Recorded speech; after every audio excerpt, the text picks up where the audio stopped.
Muy pero muy buenas noches para todos. ¿Qué tal? ¿Cómo están, amigas y amigos? Comienza a partir de este instante Uruguay Debate y lo hacemos en este primer tramo del programa focalizándonos a lo que es el transporte y también las obras en nuestro territorio. Por esa razón es que estamos justamente en compañía de José Hernández, director metropolitano de transporte y también de obras públicas. José, es un gusto recibirlo en esta casa que es prácticamente suya porque en varias instancias hemos dialogado, primero en su rol como político, edil departamental y ahora como director de transporte y obras metropolitano. ¿Cómo le va? Buenas noches y gracias. Bueno, buenas noches, un agradecimiento por el espacio y bueno, acá estamos, como decía usted anteriormente, cada tanto haciendo una recorrida e informando a la población también, ¿no? Y hablando de esa recorrida, ¿ha emprendido algunas de ellas en compañía del Ministro de Transporte y Obras Públicas por la zona? ¿Con qué objetivo, qué finalidad persigue ese tipo de instancias? Bueno, el ministro, como habrán visto, lo ven a través de redes sociales, desde que comenzó, se está tomando ciertos días de la semana en hacer recorridas, salir a recorrer el país, y recorrer ruta, dijera él. Y bueno, a nivel de Canelón, la idea es hacer exactamente lo mismo, recorrer todas las rutas que corresponden al Ministerio de Transporte y Obras Públicas y a su vez, en cada ruta y llegando a la localidad que corresponde y tener reuniones. Ahora con el tema de COVID, ni hablar que no se pueden grandes aglomeraciones, por eso la idea es hacer reuniones con los concejales. En este caso, otro día, por ejemplo, se hizo una recorrida por la ruta 81. Se arrancó allí en Santa Lucía, se pasó por San Antonio, San Bautista y Míguez, y bueno, ayer se mantuvo una reunión con los concejales actuales y con los electos, explicando un poco lo que se piensa hacer a través de lo que es la Ruta 81 y en general también escuchando diferentes planteamientos de quiénes son los representantes, ¿no? A nivel local siempre, bueno, hay que reconocerlo, que el alcalde y los concejales son los representantes a nivel local. Hay ideas interesantes vinculadas con los refugios peatonales o paradas de ómnibus en las rutas y también con los radares. ¿En qué consisten estas novedades? Con respecto a los refugios, bueno, siempre hay gente que está solicitando la colocación de refugios, lo que es ruta, lo que es Ministerio de Transporte y Obras Públicas. Y bueno, en este caso, por parte del Ministerio, lo que está haciendo ya una evaluación a nivel lo que es los carteles publicitarios, que verán más de uno en diferentes localidades, en diferentes rutas de todo el país, donde, bueno, allí hay una ley que autoriza al Ministerio, o realmente al Ministerio se debe pagar por tener un cartel colocado allí. Dentro del Ministerio se encontró ahora de que no se estaba pagando, no se estaba realizando el aporte que debería hacer y por eso se ha hecho un relevamiento, han habido reuniones con respectivas empresas encargadas de esos carteles, donde ese dinero que se va a recaudar por el concepto de esos carteles colocados en la vía pública van a ser directamente a lo que es la colocación de refugios peatonales y los cuales van a llevar también sobre el mismo una luz solar. Ya está encaminado ello, lo que respecta a lo que es el relevamiento, lo que es relacionamiento con las empresas y bueno, a partir de ello, en base a recaudación, se va a tratar de hacer la mayor cantidad de refugios. Por eso es bueno decir, bueno, se está tocando lo que es el presupuesto quinquenal, sino se está buscando recursos que tienen que entrar sí o sí, porque para eso estaba el impuesto por el hecho de tener colocado el cartel en dicho lugar. Yo quiero tener una mirada optimista sobre lo que usted me dice. Sería fantástico tener paradas iluminadas.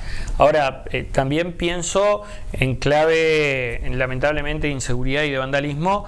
Recuerdo que las paradas, por ejemplo, que se instalaron en algún momento en Nicolich, en varias oportunidades se le tuvo que colocar el techo de vuelta porque se lo llevaban. Claro, en aquel entonces eran chapas, ¿no? ¿Se ha pensado en eso? Hay lugares y lugares, ni hablar que la situación de inseguridad en varios lugares y donde más está desolado puede ocurrir esto, pero bueno, se ha pensado, pero siempre está pensando la parte positiva de decir, bueno, la idea es colocar el refugio y que tenga la luz solar correspondiente. Hay que ver qué lugares, porque realmente sí, eso es muy cierto, es situación que ha pasado que hasta se llevan las chapas. En este caso, bueno, el formato, lo que es el refugio en sí, no va a ser tan fácil de llevar. No va a ser material sino todo que es hierro, eso sí les puedo anticipar, pero con respecto al luz solar hay que reconocer que sí que puede pasar ello. ¿Y qué pasa con los radares? Bueno, también por parte del ministro, bueno, se mencionó allí lo que es también la comisión de presupuesto, tanto de diputados como de senado, de la posibilidad de colocar radares en lo que corresponde a ingresos a localidades y frente a las escuelas públicas. Personalmente yo veo un montón de reclamos de escuelas colocadas en rutas donde por más que haya un cartel no se baja de velocidad y bueno, eso lleva al perjuicio de que puede ocurrir un accidente fatal como ha ocurrido en varias oportunidades. Con respecto a las escuelas, la idea es que bueno, en cierto horario se pueda manejar una velocidad y en otro horario otra. Y con respecto a radares, que estén bien indicados, que realmente la gente cuando se ve acercando no escondido tras un árbol, sino que realmente estén bien señalizados. Estamos hablando en zonas no dentro de lo que es la parte urbana, no dentro de la localidad, sino afuera, lo que corresponde al Ministerio de Transporte de las Públicas. Y ese dinero de recaudación por concepto de los radares será volcado en su totalidad a lo que es la iluminación de rutas. Iluminación en lugares estratégicos como son empalmes, iluminación en zonas muy pobladas, iluminación en zonas de acceso también a la escuela, aunque sabemos que a veces no hay, pero son zonas muy pobladas también que corresponde alrededor de la escuela. Y bueno, de esa manera también, como decíamos anteriormente, hablando del tema de los carteles para esto, y bueno, también el tema de los radares va a ir directamente a lo que es la colocación de luminarias. Ahora, José, ¿lo sigue en pie el asunto de los peajes? Porque fue muy polemizado una vez que se anunció ese tipo de política recaudadora y fiscalizadora. ¿Sigue en pie eso? Es un tema a estudiar. Sí te puedo adelantar lo que hay pensado al respecto es tratar de automatizarlo, directamente quitar lo que es el personal para generar una vía más rápida. Sabemos, por ejemplo, ruta interbaniaria, que uno de los problemas grandes que es el parar el vehículo que genera para atrás. Y bueno, eso también se está pensando con parte del personal. Ya estaría adjudicado su lugar de trabajo y con la otra parte también tratar. Son alrededor de 400 funcionarios que trabajan en los diferentes peajes, por eso la idea es no dejar sin trabajo a nadie, y bueno, es lo que se está estudiando en tal sentido. La verdad, ¿no? Fue uno de los temas más polémicos de su cartera, y me estoy refiriendo al boleto estudiantil. Hace cuestión de algunos días atrás se supo que el mismo se extenderá a nivel país. Ya alguna primicia usted me había mencionado en torno a esto. ¿Se da por saldado este asunto? ¿Se terminó el boleto estudiantil? ¿La polémica, el ida y vuelta con algunas autoridades? Se terminó la polémica, pero no el boleto estudiantil gratuito. Eso es bueno precisarlo, ¿no? No vaya. Claro. Realmente nunca se expresó en ningún momento si se iba a quitar el boleto. Bueno, lo hemos expresado en varias oportunidades. Durante la pandemia, el 13 de marzo pararon las clases. Los alumnos no tuvieron que ir a clase porque no había clase directamente, pero el Ministerio igual siguió aportando el 100% de los montos que se le pagaba a las diferentes empresas. Ahora lo que se quiere hacer es bueno para aclararlo esto, porque hubo malentendido, hubo gente que salió diciendo también otro tipo de temas. En el sentido de que cuando el otro día el ministro se refirió al 100%, ¿qué significa esto? Hoy en día el boleto estudiantil en sí, en todo el país, es gratuito. Estamos hablando de secundaria y UTU, ojo. Es gratuito en su totalidad, el 100% del estudiante del país tiene gratuito. El tema es que hoy el ministerio está aportando, que ya venía hasta ahora, un 100% a lo que es la Intendencia de Montevideo, un 80% a lo que es la Intendencia de Canelones y un 50% al resto del país. Esto lleva a que en el caso de Montevideo y Canelones 80-100%, bueno, no hay problema, pero claro, en el resto del país el aporte que venía haciendo el ministerio de un 50% a las porque si va para las empresas, esto generaba que había departamentos donde la intendencia tenía que sacar su bolsillo o de sus montos, como salió Botán hablando al respecto, y aportar el otro 50%. Y en otras intendencias, no, la misma empresa se hacía cargo, bueno, me entra un 50%, te doy el boleto igual por el 50%. ¿Qué se quiere hacer ahora? Tratar de llevar al 100%, a la totalidad del país. Que la misma empresa que recibe el 100% por el boleto estudiantil en Montevideo también lo reciba a nivel nacional. Esto va fundamentado en que la normativa habla de tecnología. A medida que se vaya aplicando la tecnología, se vaya aplicando el monto del 100%. Montevideo tiene 100% de tecnología, se le aporta el 100%, Canelones hoy no tiene su totalidad, que faltan algunas empresas, de esa manera ya llega al 100%, y bueno, en el resto del país lo mismo. Cuando hablamos de tecnología, ¿qué hablamos? De la famosa tarjeta. Sabemos que el hecho de se tira tarjeta, eso genera también una seguridad de saber bien los estudiantes, los recorridos, y bueno, genera tranquilidad y también transparencia en los fondos públicos, ¿no? Ahora, más allá de esa tarjeta, usted también generó una oficina específica para controlar el uso debido o el uso adecuado de este beneficio. ¿Cuál es el uso debido o el uso adecuado? Se parte de la base de que si yo tengo un boleto estudiantil es porque justamente soy estudiante, o antes no había control, se estaba mal empleando el beneficio. ¿Se entiende la pregunta? La última normativa con respecto al boleto estudiantil es del año 2011. Hay una resolución firmada por José Mujica, el anterior presidente, donde allí se especifica que claramente dice: el boleto estudiantil será usado desde su domicilio hasta el instituto de enseñanza. Esto lleva a que, bueno, nosotros contratamos situaciones de uso del boleto sin asistencia. Algunas situaciones, no fueron muchas, pues fueron algunas, donde estamos hablando de una situación muy particular por el tema de la pandemia. A partir del año que viene ya, bueno, espero que mejore la situación, que no vaya tan así, pero bueno, esperemos que sea así. Ya va a haber una mayor asistencia, y lo que hemos generado ahora, estuvimos en la reunión con el presidente de ANEP, y bueno, ya hubo un acercamiento. La idea es seguir adelante en el tema de hacer un cruzamiento de datos. O sea, si el alumno va a estudiar, está bien, se le da el boleto, pero si el alumno no va a estudiar, no tiene sentido que se le dé el boleto. Yendo a lo que es lo que decía el acuerdo, lo que había firmado Mujica, de que era para ese motivo textual, de que sea para ir a estudiar. Después también el tema de la distancia, no pedir el boleto si vivís enfrente de tu casa. Claro. Eso también, y bueno, hoy en día la normativa que lleva a que los alumnos van, se escriben en el centro de estudio, le dan los 50 boletos, no va más y le siguen dando los 50 boletos. Entonces, ahora con el tema de la tarjeta STM también va a haber un control mayor en tal sentido, porque se va a empezar a dar por tramos, desde la casa a tal lado, y va a figurar el tramo también en la tarjeta. Hernández, hacemos una pausa y en instantes seguimos charlando sobre el transporte y también algunas obras que están previstas para nuestro departamento y el país. Tanda, ya regresamos. Escuela de Natación y Centro de Deportes Manatí. Enseñanza de natación y entrenamiento en aguas abiertas. Comunicate con nosotros por el 2696-0906 o visitanos en nuestra sede en calle Márquez Castro, a 150 metros de Avenida Giannatasio, Solimar Norte, Manatí. Actividades para todas las edades. Empresa de ómnibus SAT crece para vos, brindándote cada día mejor servicio. Línea 5, Atlántida, Estación Atlántida. Línea 6, Pando, Parque del Plata, pasando por Empalme Olmos. Línea 7, Atlántida, Jauregui Berry. Y línea 8, Atlántida Soca. Informate más por el 4372-0034 o vía email a satsrl@hotmail.com. Aqua Pura, una elección inteligente con bajo contenido en sodio. Haga su pedido al 0800 2782 y se lo entregamos en la puerta de su casa, en Montevideo y Canelones. www.aquapura.com.uy.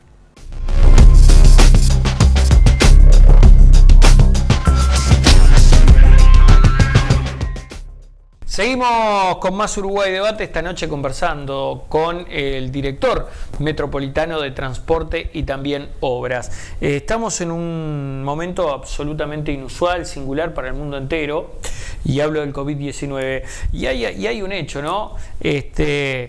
Como dice el refrán en términos coloquiales, toco madera sin pata, pero no han existido un caso de COVID-19 dentro de los ómnibus, a pesar de que también se hable mucho sobre a veces las condiciones en las cuales se viaja, ¿no? Que bueno, hay mucha gente, poco espacio ventilado, etcétera, etcétera. Pero afortunadamente ustedes no han detectado un solo caso de contagio en una unidad de transporte colectivo, ¿no?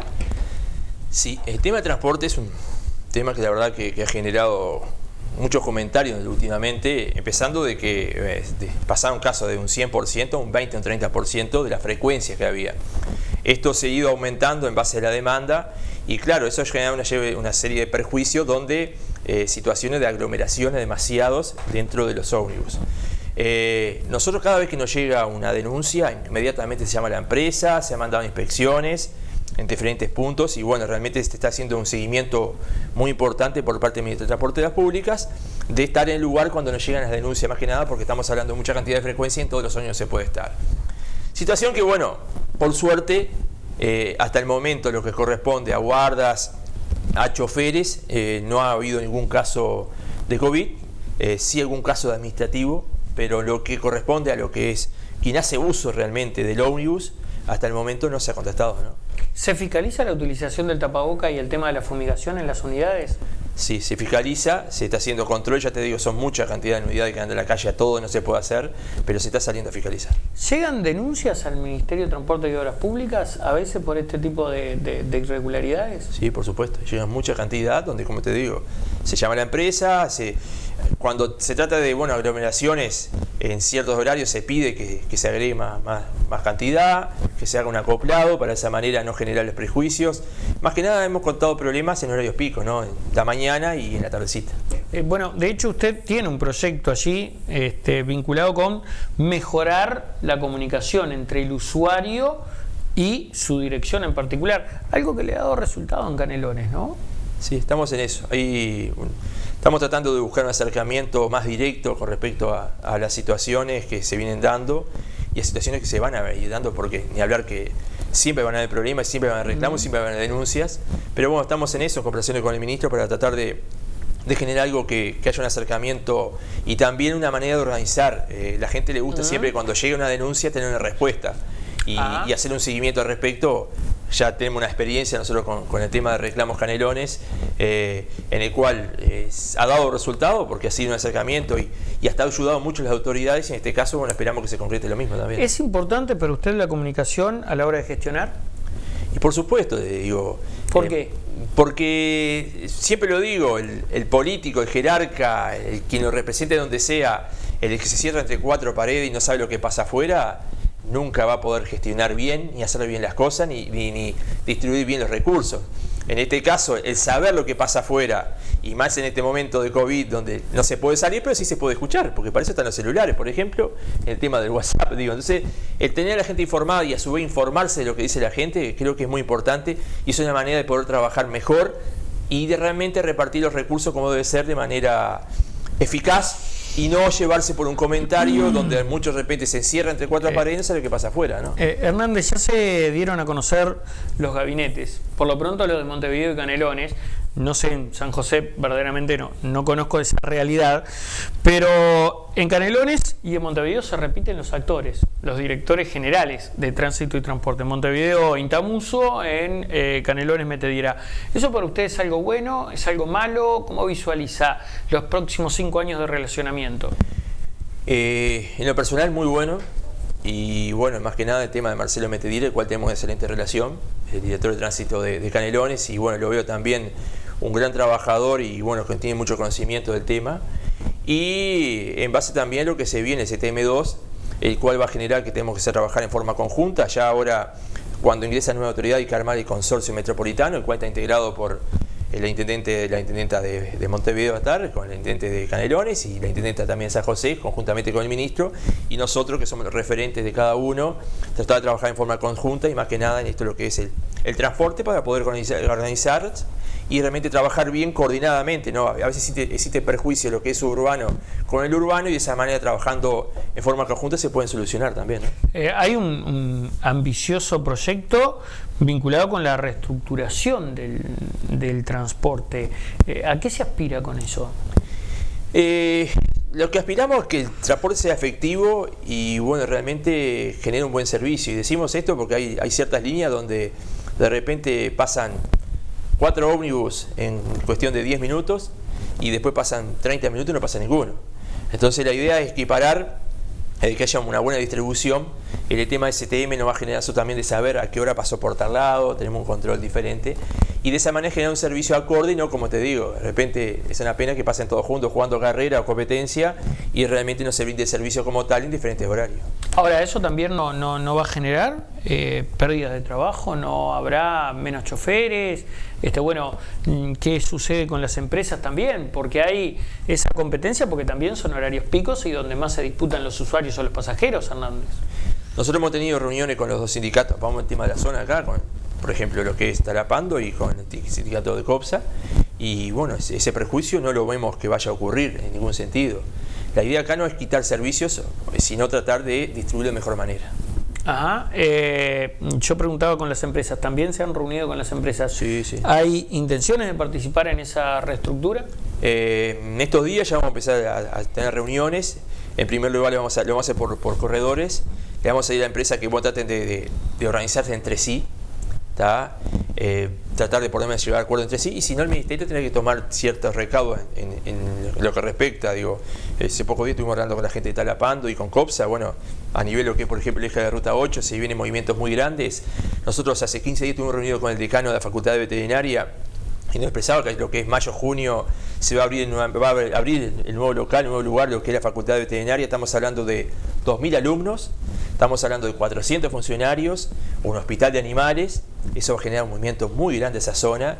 Y bueno, en base a eso, por eso es importante el tema de que el eje de la ruta 8 esté bien atendida en base a servicios. Después está el DM1 que va por lo que respecta a la 102. Después está la gente que viene del lado de Melilla por la 102 también. Y bueno, ese afluente y ese movimiento grande tiene que tener una buena atención en lo que respecta al servicio colectivo, ¿no? Le voy a mencionar otro que está muy cerca, que es el Parque Industrial de Pando. Y un tema insólito que son los funcionarios del correo, que bueno, como no tienen una línea de transporte que los deja en la puerta, no quieren venir a trabajar. Está al tanto de esa realidad, ¿no? Sí, sí. ¿Habrá alguna línea en particular por el Parque Industrial de Pando? Por el bypass de Ruta 8 y Ruta 101, ¿no? Para ubicarlos geográficamente. Sobre eso está en estudio, todavía no se ha avanzado, te digo la verdad, pero sí está en estudio, no ha llegado la situación. Formalmente no hemos tocado el tema, porque realmente formalmente no lo tenemos, pero sí está en estudio porque nosotros siempre lo manejamos, lo adelantamos los hechos, cuando nos llegue realmente la situación formal es donde empezamos a cargar el tema, pero ya estamos en estudio ahí, pero realmente veremos. ¿Qué pasa con el sistema de transporte metropolitano? Usted lo acaba de mencionar en varias ocasiones. Ya se está trabajando en algunos corredores, pero tal vez no en los más importantes, ¿no? ¿Me habla de CTM2? Digo a nivel de Canelones, sí, claro. Sí, con respecto a lo que es metropolitano... Porque Las Piedras está operativo. Sí, lo que es a nivel de metropolitano, o suburbano, como quieran llamar, y el CTM, está faltando Talapando Montevideo, COPSA y Cita. Son las 3 empresas que está faltando, donde, bueno, esperemos que para diciembre quizás estén comenzando allá con el tema del servicio de CTM2. ¿Por qué hay retraso? ¿Qué fue lo que le dijeron? No, temas burocráticos y temas de funcionamiento, no es nada fácil. No es nada fácil. Entonces, cuando estamos hablando, por ejemplo, el tema de COPSA, que maneja, podríamos decir, el 50% de lo que es el metropolitano, bueno, lleva un trabajo muy grande, ni hablar. Y bueno, eso lleva un estudio, tarea de campo, realmente hay varios técnicos trabajando al respecto. Personalmente somos el coordinador de eso, estamos teniendo varias reuniones semanales para tratar de coordinar. Y bueno, que esas 3 empresas lleguen también a lo que es el punto final de la zona metropolitana. Y después la idea es ampliar el CTM. En vez de CTM sería STN, Sistema de Transporte Nacional, ampliando también al resto del país. Hay también por parte del ministro se le ha manifestado la intención, que bueno, va a llevar su tiempo, pero esperemos que se concrete. José Hernández, ha sido un gusto estar esta noche conversando con usted como siempre. Muchas gracias por estar aquí. Muchas gracias a ustedes y bueno, como siempre, las órdenes. Tanda y en minutos continúa Uruguay Debate. No se vaya.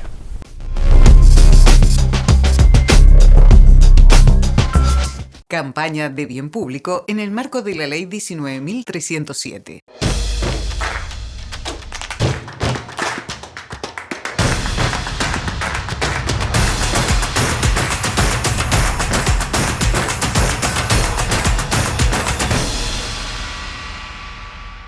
Aqua Pura, una elección inteligente con bajo contenido en sodio. Haga su pedido al 0800 2782 y se lo entregamos en la puerta de su casa, en Montevideo y Canelones, www.aquapura.com.uy. Funeraria Interbalnearia, servicio fúnebre, previsora propia, cremaciones y artículos fúnebres. Somos la única empresa con todos los convenios. Ruta Interbalnearia, kilómetro 46500, Atlántida. Teléfono 4372-4231. Empresa de ómnibus SAT crece para vos, brindándote cada día mejor servicio. Línea 5, Atlántida, Estación Atlántida. Línea 6, Pando, Parque del Plata, pasando por Empalme Olmos. Línea 7, Atlántida, Jauregui Berry. Y línea 8, Atlántida Soca. Informate más por el 4372-0034 o vía email a satsrl@hotmail.com.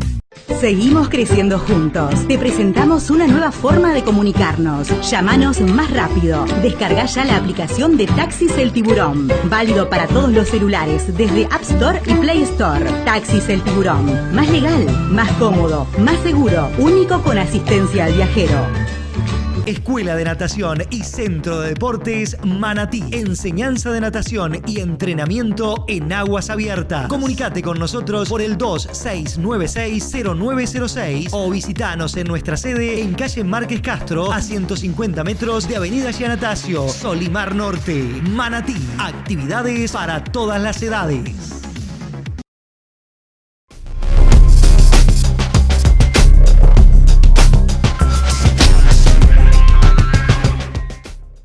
Seguimos, amigas, amigos, con más Uruguay Debate y ahora le damos lugar, espacio a la educación, que vaya así será el tema de la semana, me atrevería a decir, por excelencia, debido a la ocupación que hubo por parte de FENAPES y la inmediata respuesta por parte del CODICEN, hay que decirlo también, y así generar una brecha de diálogo, y por esa instancia hoy se encuentra dicho conflicto. Pero para llegar a este punto, mucha agua corrió debajo del puente, y sobre eso vamos a hablar con un integrante, un referente de la Federación Nacional de Profesores de Educación Secundaria, el profesor José Olivera, a quien en más de una oportunidad hemos recibido en esta casa, así que muchísimas gracias por estar aquí. ¿Cómo está, Olivera? Hola, muy buenas noches, un gusto estar acá y agradeciendo como siempre, Renzo, la oportunidad que cada vez que nos invitás para poder llegar a una importante zona de todo el este de Canelones y mucho más allá todavía, ¿no? Hablábamos previo a las elecciones y yo le preguntaba sobre ya el anuncio que había realizado la Federación de una situación o una posición férrea a lo que se venía. Pasó la elección, se instaló el nuevo gobierno y ese anuncio, bueno, de alguna manera se comprobó que era real, porque FENAPES ha estado desde el vamos en una pulseada, me atrevería a decir, constante con las flamantes autoridades. Y entre semanas sucede un hecho fundamental y es la ocupación. Yo lo digo personalmente, esto es muy subjetivo. Yo pensé en una desocupación.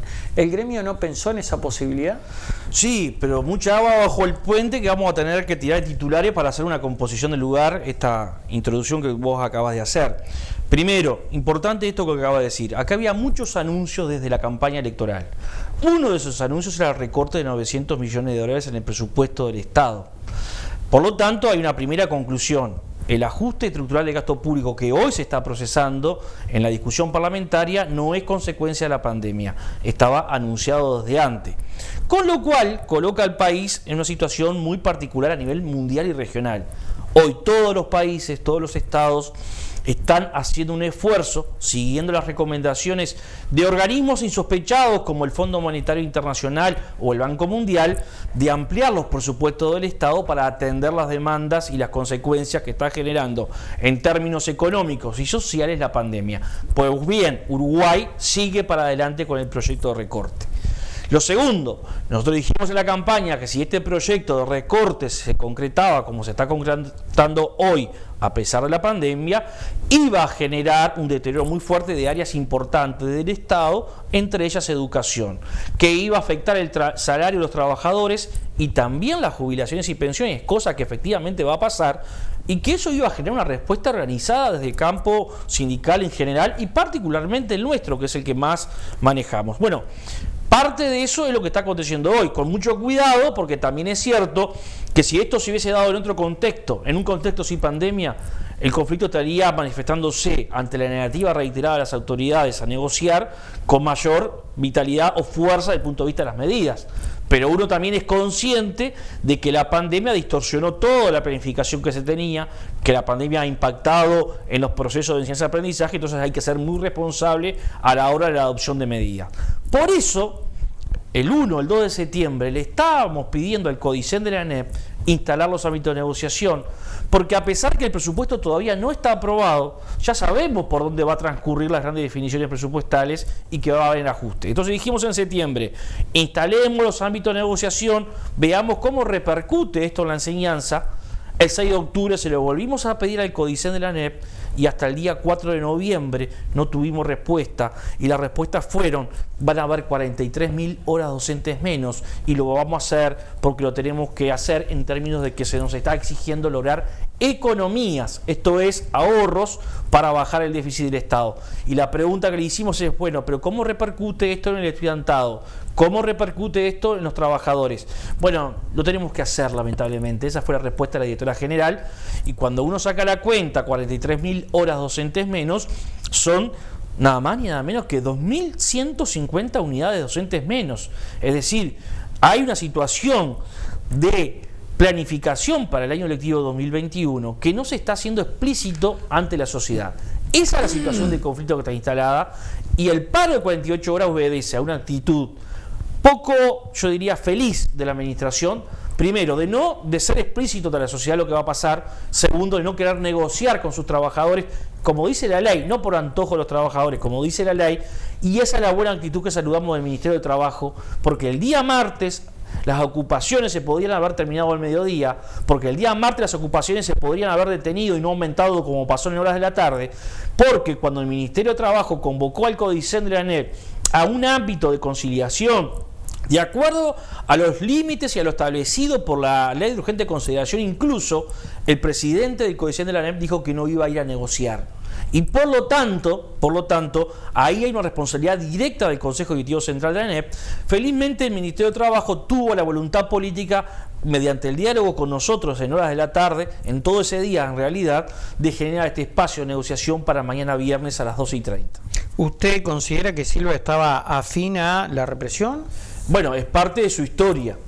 Muchos estudiantes que hoy rondan los 30, 35 años, 40, cuando fueron estudiantes en los 90, donde se produjeron importantes ocupaciones estudiantiles, particularmente en secundaria y en formación docente, por ejemplo, ocupaciones en el IPA, el propio Silva, sin tener la obligación de hacerlo, encabezaba los operativos policiales, siendo secretario general del CODICEN, para la desocupación de los centros educativos. Es parte de la historia, no estamos atacando con esto al presidente de la ANEP, estamos describiendo un hecho que puede ser fácilmente demostrable. Ahora, usted sabe que yo hablé sobre estos hechos en particular, la ocupación, con el doctor Gavito, otro miembro del CODICEN, y él decía, a su entender, FENAPE se equivocó porque utilizó una medida que puede llegar a ser muy radical y violenta, como la ocupación, estando en pleno diálogo. Para ellos estaban en diálogo, pero esa medida fue, digamos, extra fuerte en consideración a lo que pretendía la federación. Sí, ¿venían en diálogo, Libera? Acá hay Esa es la pregunta, ¿venían en diálogo ustedes? Yo, para poner en contexto, acá hay un problema. El CODICEN de la ANEP se olvida que la ley 18.508, que es la que establece el sistema de relaciones laborales en el Estado, tiene 15 artículos. Y solamente apelan al artículo 2 de esa ley, que es la del diálogo, la de buscar, analizar entre las partes posibles cambios. Ahora se olvidan que están, a partir del artículo 4, obligados a negociar. Se olvidan que están obligados a entregar la información que se solicita por parte de las organizaciones sindicales. Se obligan que están obligados a hacer todos los esfuerzos para mantener las reuniones en tiempo y forma que sean necesarios, buscando siempre el objetivo de alcanzar acuerdos. No siempre se puede alcanzar acuerdos, y eso es verdad. Ahora, si el diálogo se limita solamente a que se nos informe cuando quieren, cómo quieren y de lo que quieren, de lo que van a hacer, eso no es sinónimo de negociación. En una negociación se supone que usted, Renzo, nos convoca a un ámbito y nos dice, mire, yo pienso pintar esto de tal color. Y nosotros decimos, bueno, ¿por qué no lo pintamos mitad de tal color y mitad del otro? O sea, hay un binomio ahí, que es una propuesta que parte de la administración, debe haberse o generarse el espacio para la contrapropuesta, y después las partes analizarán cuánto de eso pueden acordar o cuánto no. Eso no ha existido. Ahora, de fondo de todo esto, hay una reivindicación salarial también. Porque la ecuación es menos horas, menos dinero.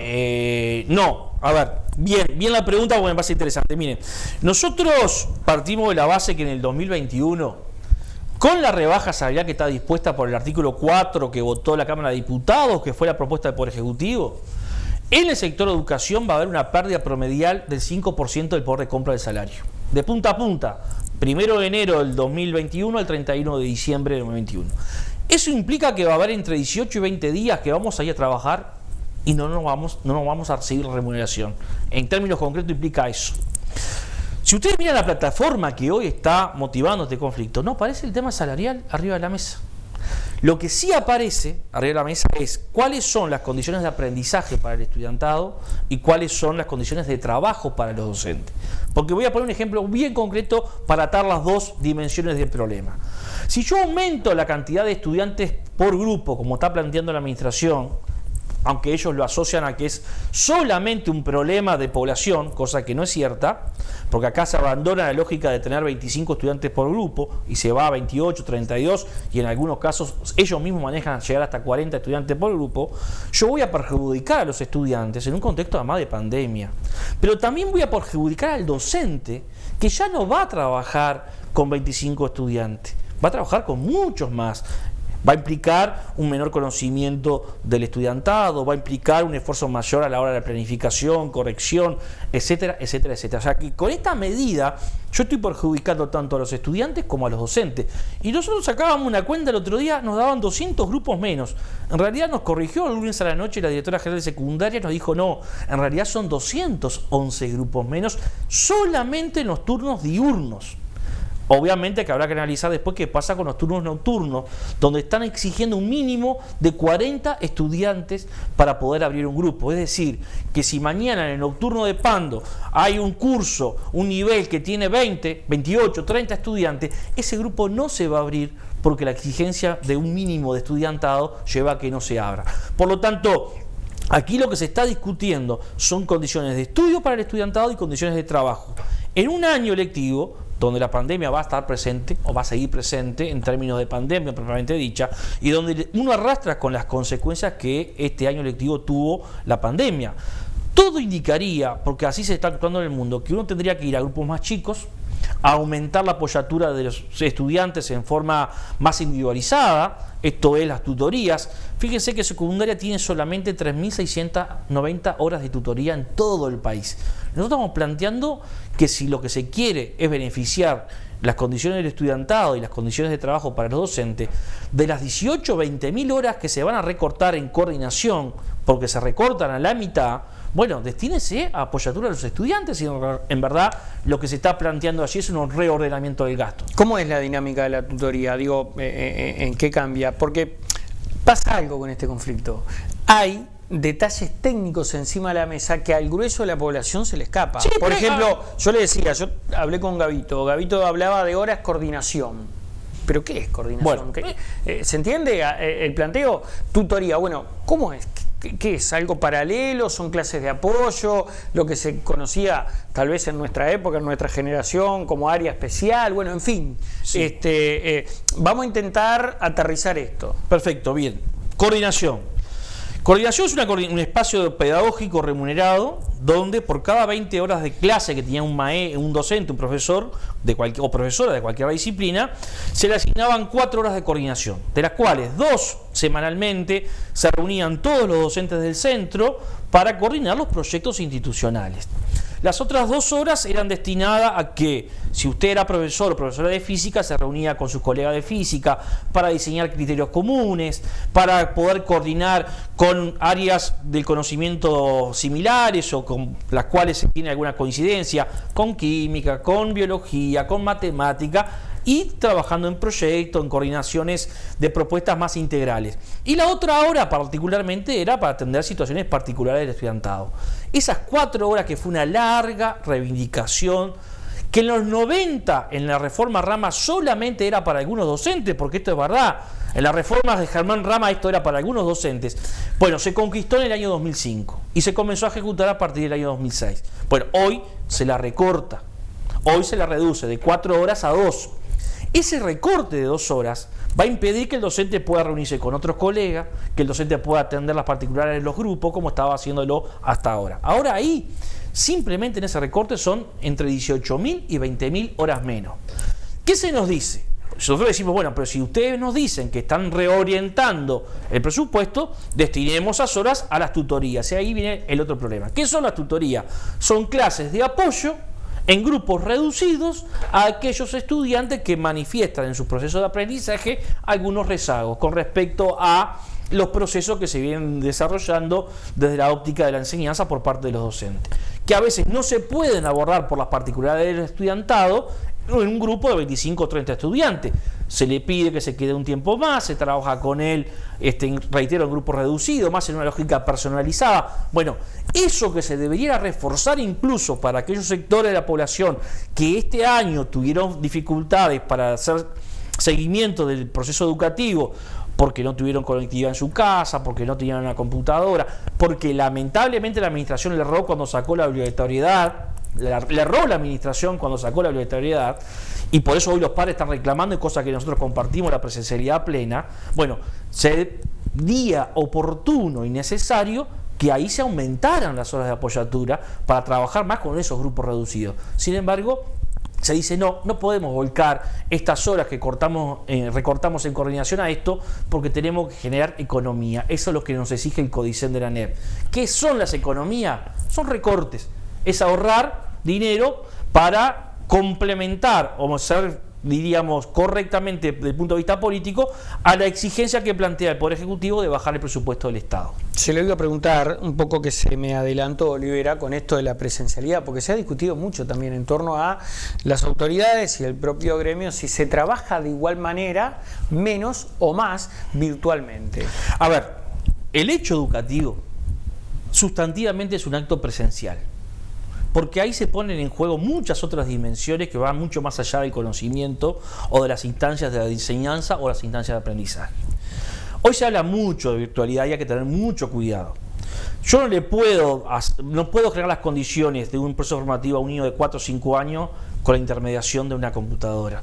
La propia Organización Mundial de la Salud nos está advirtiendo del error que se ha cometido en reducir el espacio público de la institución y el aula en materia educativa al espacio privado del hogar. Las consecuencias que están recayendo sobre nuestro estudiantado son muy, muy importantes, y lo que más preocupa, no hay respuestas institucionales a cómo abordar esa problemática, porque, por ejemplo, en el marco de estos recortes presupuestales no hay margen para contar con equipos multidisciplinarios, particularmente el área psicológica, que serían necesarios en un número mucho más importante a los que hoy tenemos para atender esa situación.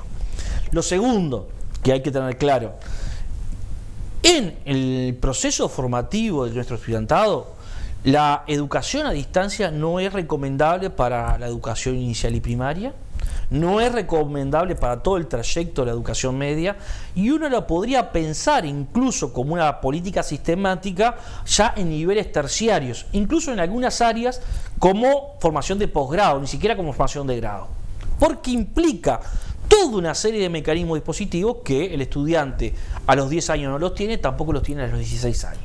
Entonces, lo que el Estado debiera hacer es asegurar las condiciones sanitarias para una mayor presencialidad. Y en eso estamos de acuerdo. Y en eso las familias hoy lo están reclamando y estamos de acuerdo. De hecho, la semana que viene nos vamos a reunir con parte de este grupo de familias que está reclamando mayor presencialidad. ¿Cuál es el problema? El problema es que hoy no tenemos una mayor presencialidad porque hay carencias desde el punto de vista presupuestal. Por ejemplo, algo tan sencillo como contar con funcionarios de servicio que procedan a la higiene de los centros educativos para que efectivamente existan condiciones sanitarias, lleva a que haya muchos centros educativos que utilizan la mitad de los salones disponibles, porque no tiene funcionarios para abarcar la tarea que eso implica. Olivera, le propongo una breve pausa. En minutos continuamos charlando sobre educación en Uruguay Debate. Ya regresamos.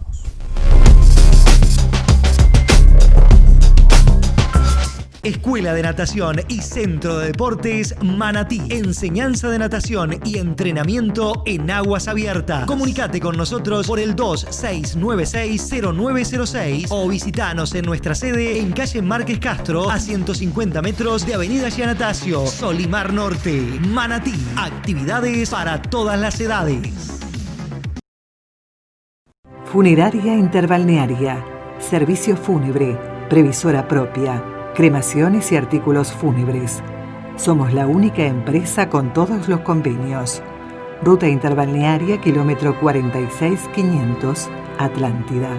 Teléfono 4372-4231.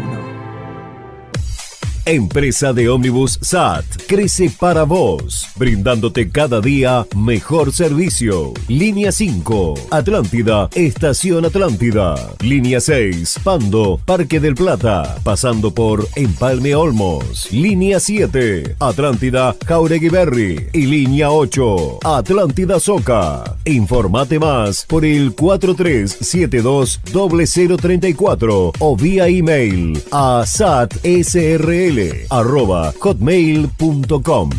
Seguimos creciendo juntos. Te presentamos una nueva forma de comunicarnos. Llámanos más rápido. Descarga ya la aplicación de Taxis El Tiburón. Válido para todos los celulares desde App Store y Play Store. Taxis El Tiburón. Más legal, más cómodo, más seguro. Único con asistencia al viajero. Campaña de bien público en el marco de la Ley 19.307.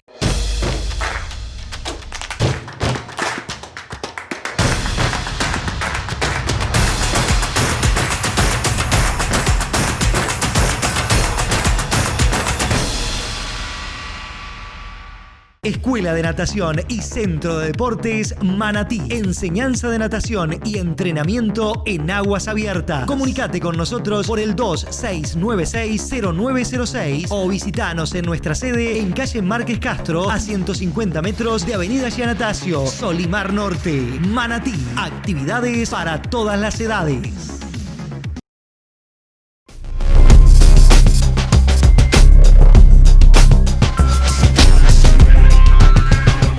Continuamos con más Uruguay Debate y se lo planteaba Olivera en el arranque de este bloque sobre esa pulseada constante, y de hecho uno hasta puede seguir, yo no sé si tildarlo de conflicto esto, pero el tema de las pintadas, ¿no? FENAPES por allí dejó alguna leyenda plasmada en la explanada o vereda de un liceo, inmediatamente Silva dio la orden de borrarlo, se reescribió esto y lo que aducen las autoridades se viola la laicidad. Lo que sostiene el gremio es estamos haciendo derecho de nuestra libertad a reclamar. ¿Es eso? La libertad de expresión, yo creo que en este país está siendo seriamente lastimada. Y esto trasciende las autoridades de la educación. Te hace presente lo siguiente: en la madrugada del miércoles, a 1:15 de la mañana, recibimos personalmente una llamada telefónica de compañeros de la ciudad de Salto que fueron interceptados por la policía cuando se encontraban haciendo una pintada en una calle. Y la pregunta de la policía, que está registrada en un video incluso, es: ¿dónde está la autorización para poder pintar en una calle? La pregunta que alguien contestó rápidamente y está registrada en el video es la Constitución de la República. Y es correcto. En la jornada de ayer,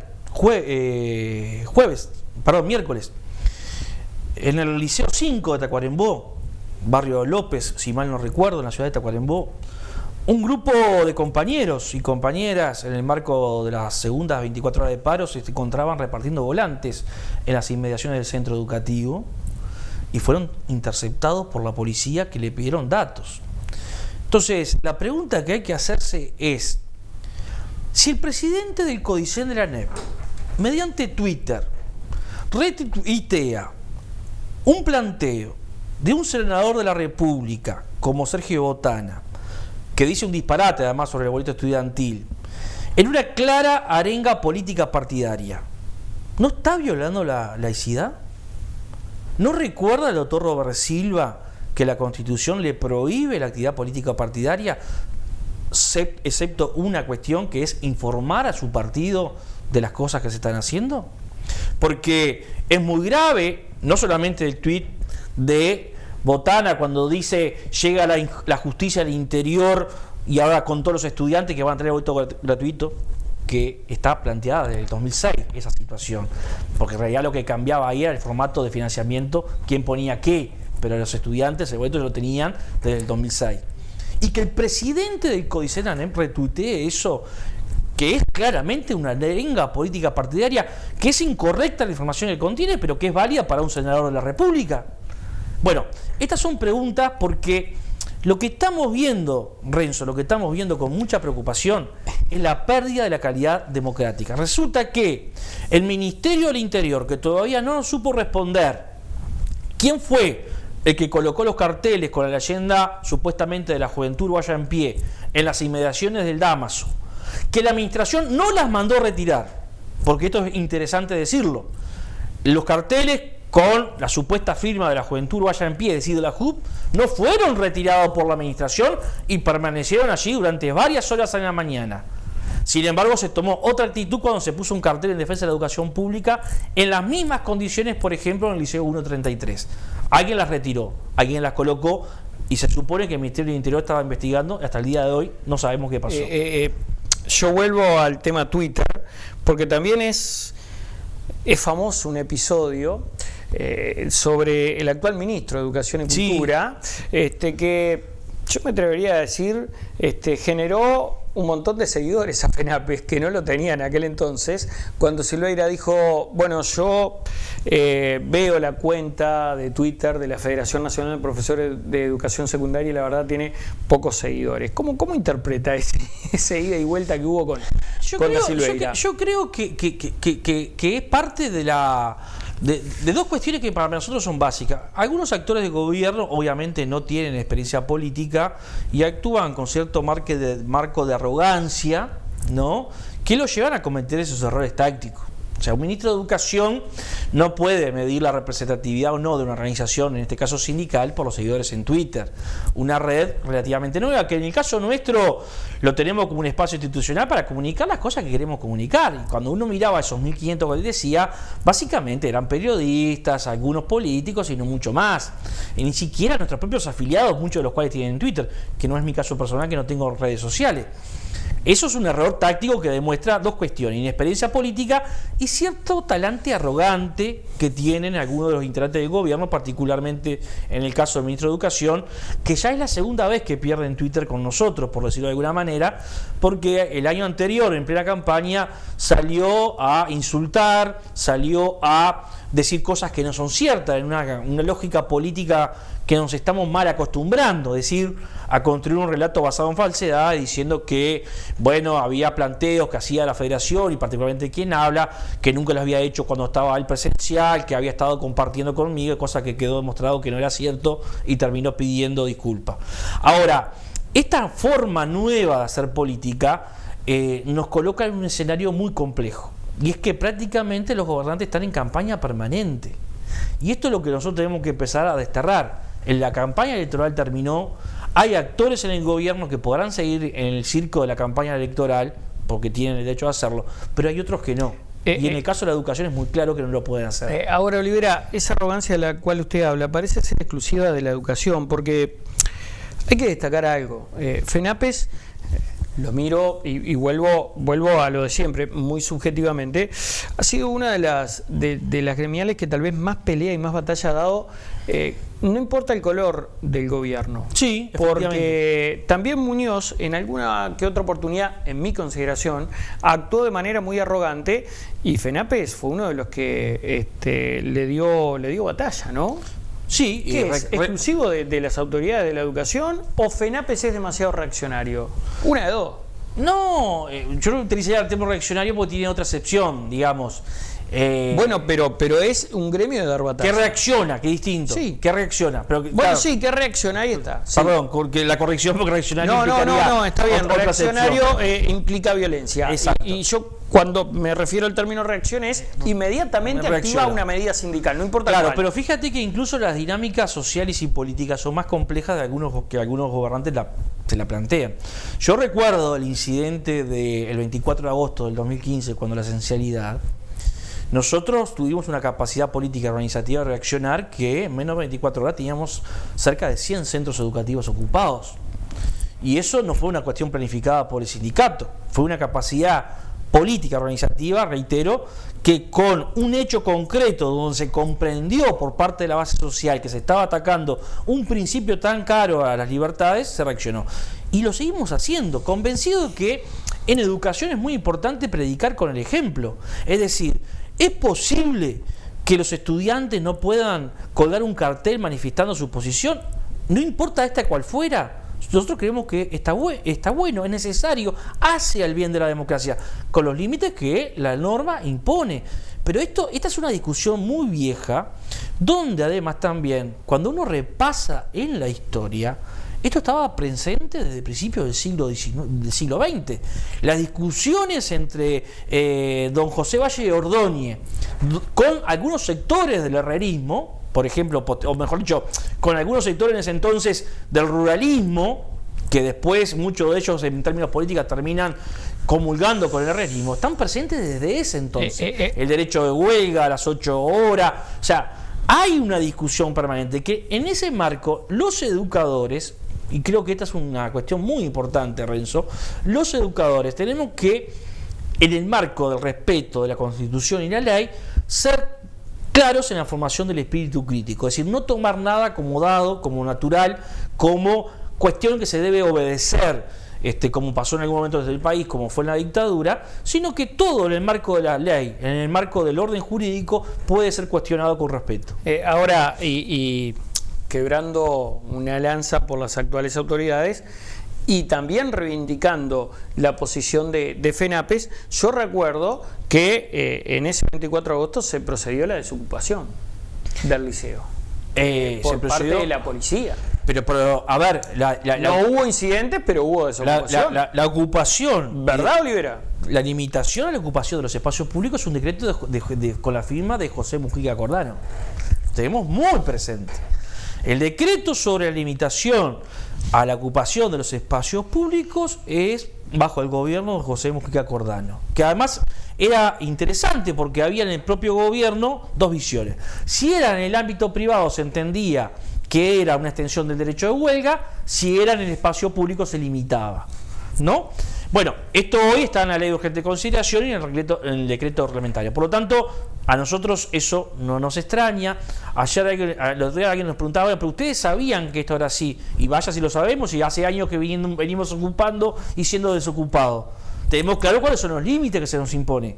Ahora, también tenemos claro que hay un actor para jugar un papel en ese límite, que es el Ministerio de Trabajo. Y el Ministerio de Trabajo, yo lo debo decir con todas las letras, tanto el ministro, tanto el director nacional de Trabajo como el subdirector, con quien estuvimos en contacto plenamente ese día, en varias oportunidades, jugaron un papel digno que hay que destacar.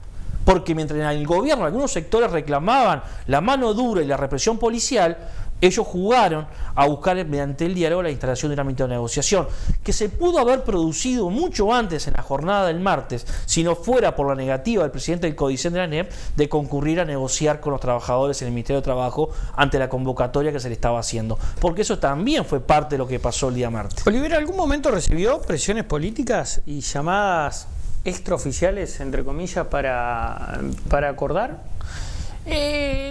Yo diría presiones no. Sí, nosotros tenemos como práctica el diálogo, sobre todo un diálogo que tiene que ser siempre desde el respeto, desde la instalación y funcionamiento pleno de los ámbitos formales que están establecidos en nuestro orden jurídico, y también, porque es una práctica política, de conversar con todos los actores en ámbitos que no son formales, que obviamente tienen una debilidad, que es que allí uno no puede acordar, puede intercambiar pareceres sobre distintos puntos de vista sobre distintos temas. Y esto no ha pasado con actores del Frente Amplio, con actores del Partido Nacional, con actores del Partido Colorado, con autoridades de la educación, con autoridades fuera de la educación, en otros ámbitos también. ¿Y usted no considera que hay algo de inestabilidad en este gobierno que es multicolor o que es una coalición a un gobierno un solo color a la hora de negociar? Yo creo que hay... ¿Me entiende la pregunta?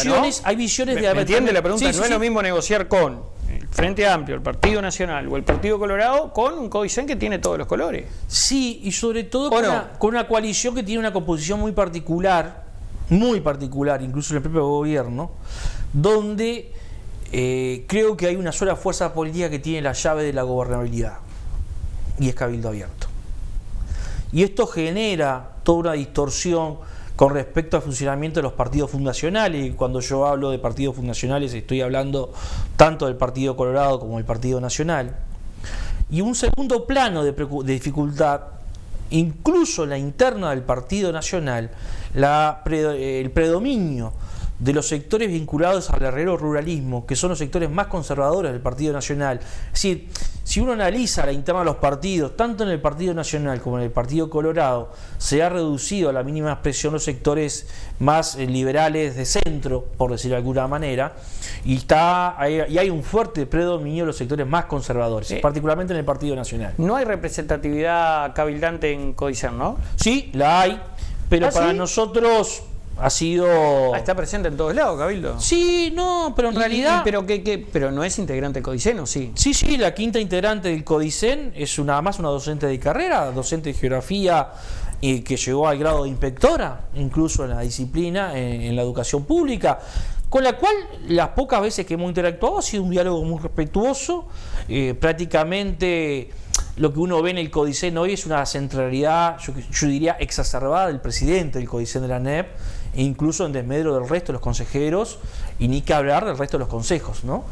Olivera, se nos acaba el tiempo. Muchas gracias por haber estado aquí. No, gracias a ustedes. Ha sido un gusto como siempre. Amigos, el agradecimiento también va para ustedes. Será hasta la próxima. Chau, que pasen bien.